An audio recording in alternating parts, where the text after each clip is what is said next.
Assalamualaikum warahmatullahi wabarakatuh. Perkenalkan, nama saya Kamdana. Di sini saya akan menjelaskan tentang aliran-aliran linguistik sebagai berikut. Baik, bisa dilihat aliran-aliran linguistik terdapat beberapa aliran. Yang pertama ada aliran tradisional, yang kedua ada aliran struktural, yang ketiga ada aliran transformasional, dan saya akan menjelaskan secara satu persatu. Yang pertama, aliran tradisional. Aliran ini membahas tentang tata bahasa. Di dalam aliran ini ada dua cara berpikir, suatu pandangan yaitu normatif dan preskriptif. Pandangan normatif yaitu tata bahasa dipandang sesuai dengan norma, tata asas, hukum, dan aturan.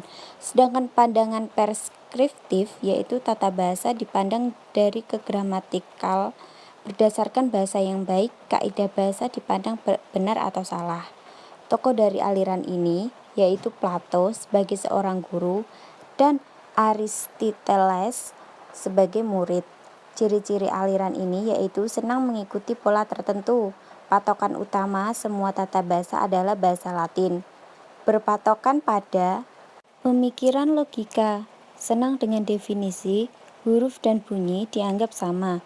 Kontribusi dalam aliran ini yaitu membedakan kata berdasarkan gender. Maskulin menunjukkan pada laki-laki, feminim menunjukkan pada perempuan, neutrum tidak menunjukkan ke arah keduanya atau netral. Baik, yang kedua ada aliran struktural. Aliran ini juga membahas tentang tata bahasa dimulai pada abad ke-20.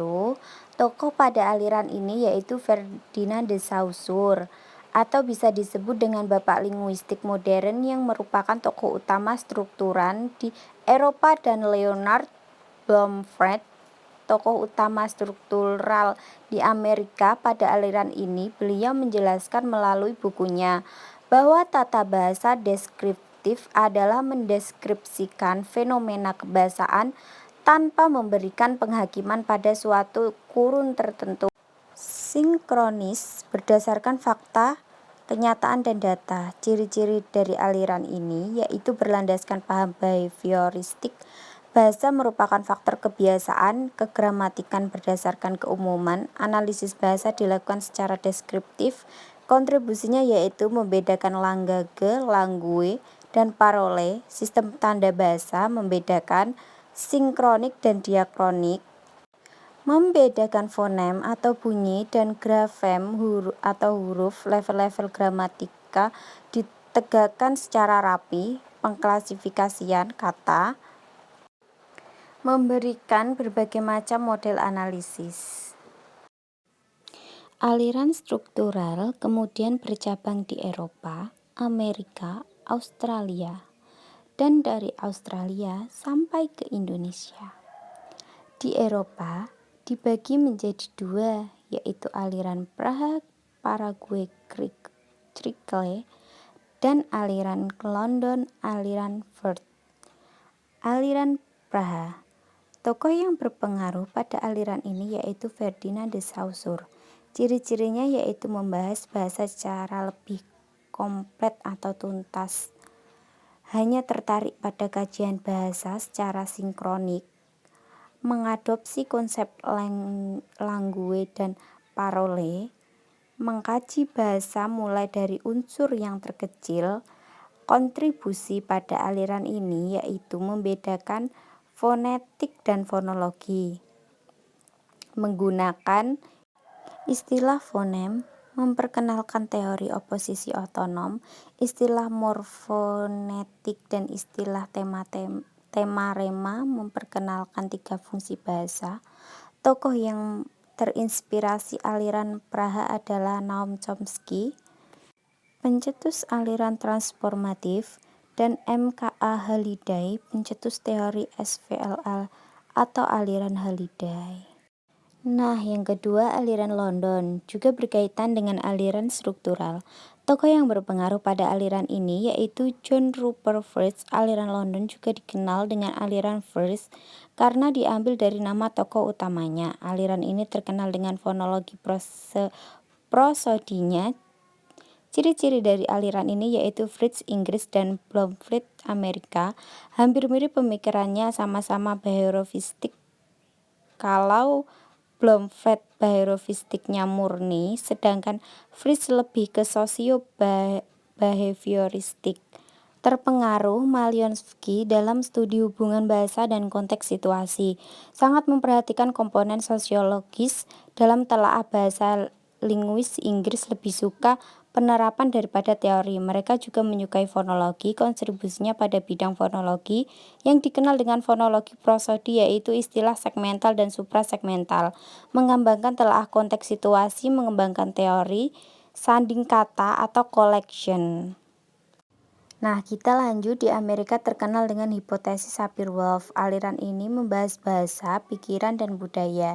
Hipotesis Sapir-Whorf memiliki dua isi, yaitu determinitas bahasa dan relativitas bahasa. Determinitas bahasa adalah struktur bahasa mempengaruhi atau menentukan jalan pikiran penuturnya versi kuat. Sedangkan relativitas bahasa adalah bahasa mencerminkan cara hidup dan cara berpikir penuturnya atau versi lemah.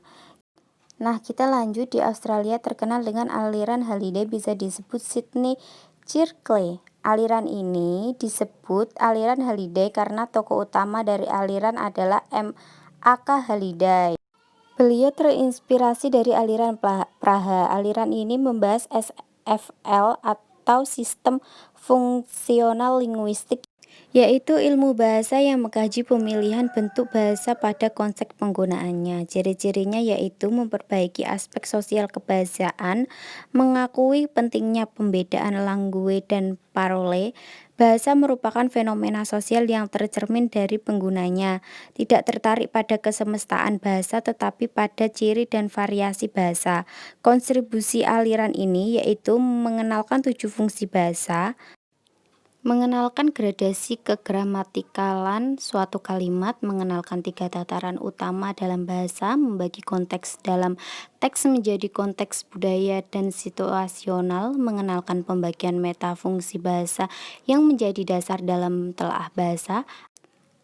Aliran ini sangat berpengaruh di Indonesia karena aliran ini bermula diangkatnya kurikulum 2013 berbasis teks terutama bahasa Indonesia. Nah, yang ketiga ada aliran transformasional. Pada aliran ini ada teori generatif transformatif. Tokoh yang paling terkenal pada aliran ini adalah Avraham Noam Chomsky. Ciri-cirinya yaitu berdasarkan paham metalistik, bahasa merupakan innate, bahasa bersifat kreatif dan taat kaidah, bertujuan mencari tata bahasa universal. Kontribusinya aliran ini adalah mengumumkan bahwa bahasa memiliki struktur dalam atau batin, depth struktur, dan luar atau permukaan, surface struktur. Mengemukakan bahwa bahasa terdiri atas unsur kompetens dan performance, membedakan kalimat inti dan transformasi, membedakan pemerolehan bahasa dan pembelajaran bahasa, analisis bertolak dari kalimat dengan menggunakan analisis model pohon terbalik. Sekian penjelasan dari saya, semoga bermanfaat. Apabila ada salah-salah kata, saya mohon maaf sebesar-besarnya. Wabillahi taufik walhidayah. Wassalamualaikum warahmatullahi wabarakatuh.